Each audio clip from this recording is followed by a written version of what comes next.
नमस्कार, मैं जितेंद्र गुप्ता और आप देख रहे हैं स्टार सिटी न्यूज़। मैं इस वक्त दिल्ली के करोल बाग विधानसभा पहाड़गंज मंडल में मौजूद हूं। साथ ही हमारे गोपाल कृष्ण जी हैं, जो कि मंडल अध्यक्ष हैं। आइए इनसे सीधी बात कर लेते हैं।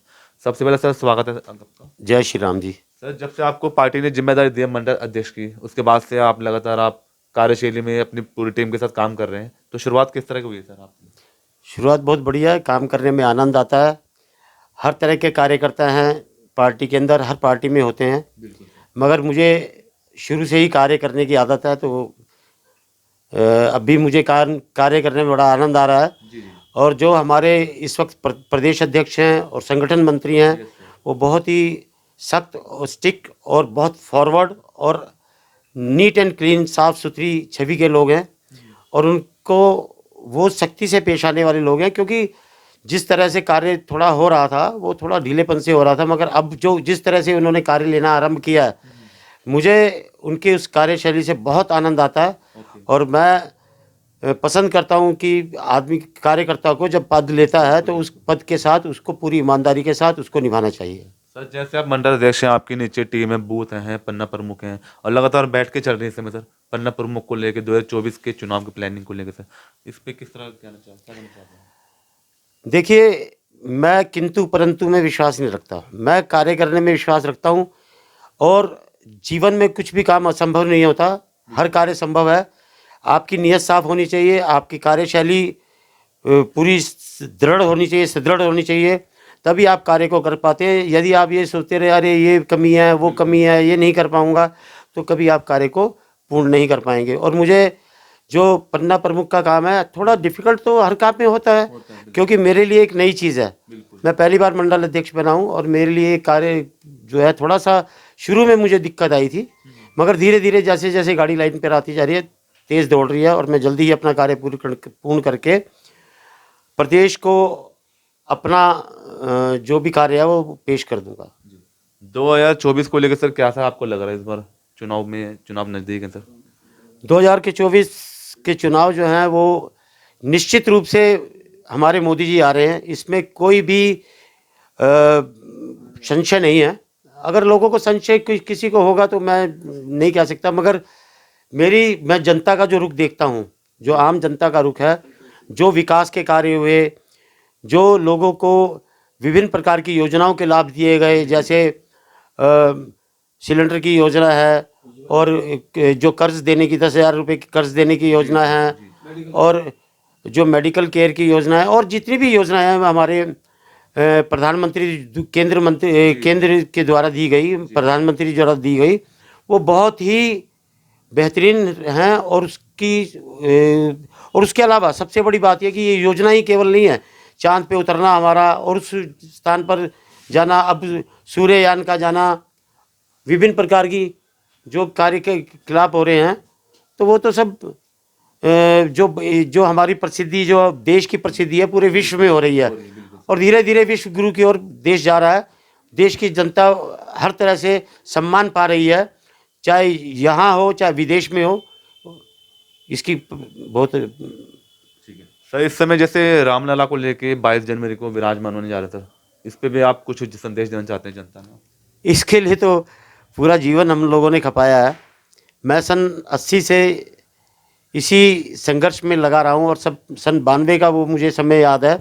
हालांकि मैं वहाँ जा नहीं पाया था, मुझे रास्ते से भेज दिया गया था, किंतु फिर भी वो दिन मुझे अब भी याद आते हैं, जब हमने संघर्ष किया उस रामलला के लिए। जब संघर्ष में हम 500 साल की तपस्या के बाद भगवान राम अपने घर अयोध्या लौट रहे हैं, और उसकी खुशी के लिए मैं ये देख रहा हूँ कि मंदिरों में, घरों में, सब जगह उत्साह का वातावरण है। और जैसा मैं सोचता हूँ कि जगह जगह जैसे मंदिरों में LED लगाई जाने का प्रबंध किया जा रहा है, और कलश निकाले जा रहे हैं, कलश यात्राएं निकाली जा रही हैं। हमारा भी एक 21 तारीख को, 22 तारीख को बहुत सारे कार्यक्रम हैं जिसमें कि हम पार्टिसिपेट करेंगे, और अपनी कलश यात्रा भी निकाल रहे हैं, और घर घर हम लोग भी दिए बांट रहे हैं। और सबसे यही निवेदन कर रहे हैं, यही आवेदन कर रहे हैं कि हर व्यक्ति अपने घर के बाहर 5 दिए तो कम से कम जलाए। अक्षत सब घर घर में बांटा जा रहा है, जो कि उनको मंदिरों में जाकर वो अक्षत 22 जनवरी को चढ़ाने हैं, और राम जी का स्वागत कर रहा है। सर, सवाल मेरा ये भी है, जैसे पहाड़गंज मंडल है यहाँ के मौजूदा निगम पार्षद मनीष चड्डा जी सर, 1 साल की उपलब्धि को लेकर बात करें सर, क्या क्या अब तक हुआ सर?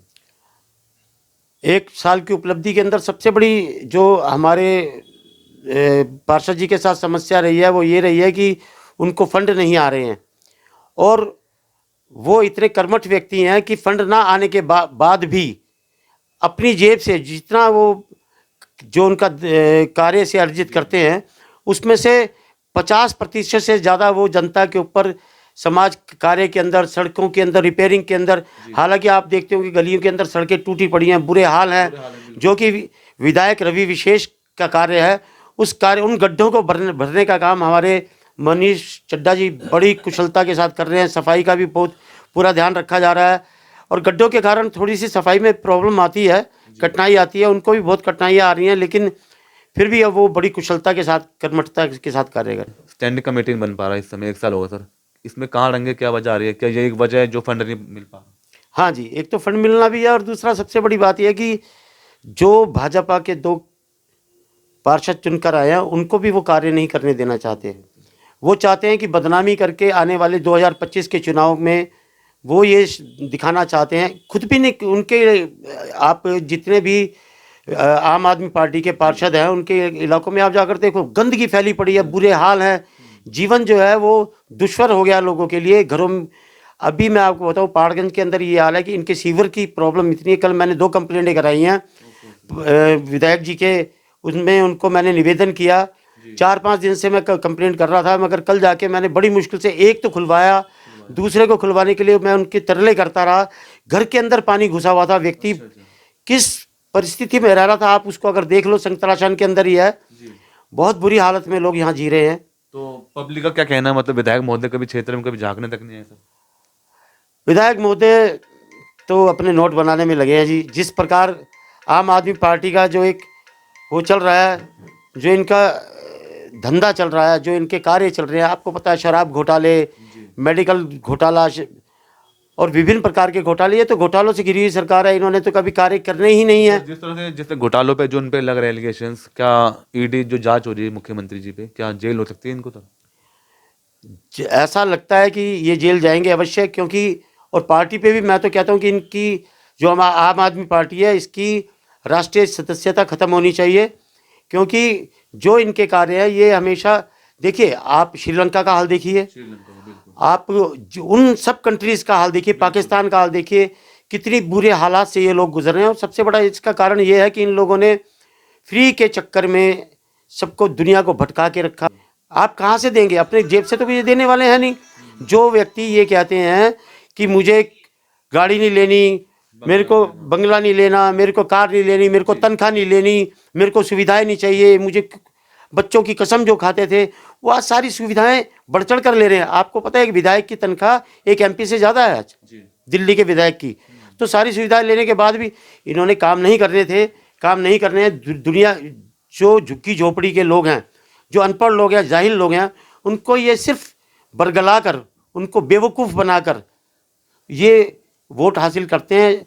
जिस दिन जब वोट पोलिंग की दिन होता है उस दिन आम आदमी पार्टी वालों को देखो, 5,500 रुपये इनके बट रहे होते हैं, देगे बट रही होती हैं, जिसके अंदर नॉन वेज, ये वो, शराब, दुनिया भर का जो है ये बांट के, फ्री फंड का बांट के बस उसी में गुजारा करते हैं। इससे क्या लगता है आने वाले 24 के चुनाव में तो कहीं ना कहीं मोदी जी का चेहरा चलेगा सर? और 25 के विधानसभा चुनाव में क्या लगता है, दिल्ली में 25 साल का बनवास टूटेगा इस बार सर 25 में? ये जो आप मेरे सामने ढेर लगा देख रहे हैं और कार्य देख रहे हैं, ये कार्य इसीलिए किया जा रहा है कि इन्होंने जो बेईमानियां की हैं, और सबसे बड़ी बेईमानी मैं आपको बता देता हूं, ये लोग फ़ोन करते थे, फ़ोन करके ये कहते थे कि हाँ जी आप किस पार्टी को वोट देना चाहेंगे। अगर मैंने ये कह दिया कि बीजेपी को, तो उसका वोट अगली लिस्ट में गायब मिला। बहुत से वोट काटे गए, बहुत से वोट ट्रांसफ़र कर दिए गए। इस कारणवश हमारे वोट की जो रेशो थी, भाजपा की जो रेशो थी, ये सब बेईमानी से इन्होंने किया, धोखेबाजी से किया, जनता को बरगला के किया। इस कार्य को समझने में थोड़ी सी भाजपा को थोड़ी सी देर लग गई, मगर अब हम समझ चुके हैं, और अब इनकी ये चालबाजी हम चलने नहीं देंगे। उसके लिए हमने पूरी तैयारी कर ली है, और पूरी तैयारी हमारी इलेक्ट्रिक तरीके से है, इलेक्ट्रॉनिक तरीके से है। अब हमें पूरा संभावना कि जनता पहले भी हमारी साथ थी, वोट बैंक हमारा बड़ा है, वोट बैंक हमारा कम नहीं हुआ है। वोट बैंक हमारा बड़ा है, किंतु उसके बावजूद भी हम हार गए। इसके पीछे रीज़न यही था। सर और कुछ लास्ट में कुछ जनता में कोई अपील कुछ देना चाहते हैं जनता में आप? हाँ, मैं जनता से यही अपील करना चाहता हूँ कि आने वाली 22 जनवरी को वो अपने घरों के बाहर दिए जलाएं और रामलला के आगमन की पूरी भरपूर तैयारी करें, उनका स्वागत करें। जो वनवास काट के 14 साल का पहले आए थे, अब ये 500 साल जब मंदिर को ध्वस्त किया था उस आतताइयों ने, उनसे मुक्त होने के बाद जब रामलला की दोबारा से प्राण प्रतिष्ठा का कार्यक्रम चल रहा है और उसके लिए अपने घरों को सजाएं, उसकी खुशी के अंदर दिवाली मनाएं और भगवान करे कि हमारे इस मंदिर के बाद और जो हमारे स्थान जो इन लोगों ने आतताइयों ने तोड़े और उनको खंडित किया, वो सब हम दोबारा हासिल करें, उनको बनाएं। धन्यवाद आपका सर, गोपाल कृष्ण जी। तो ये हमारी सीधी बात गोपाल कृष्ण जी से, स्टार सिटी के साथ मैं जितेंद्र गुप्ता।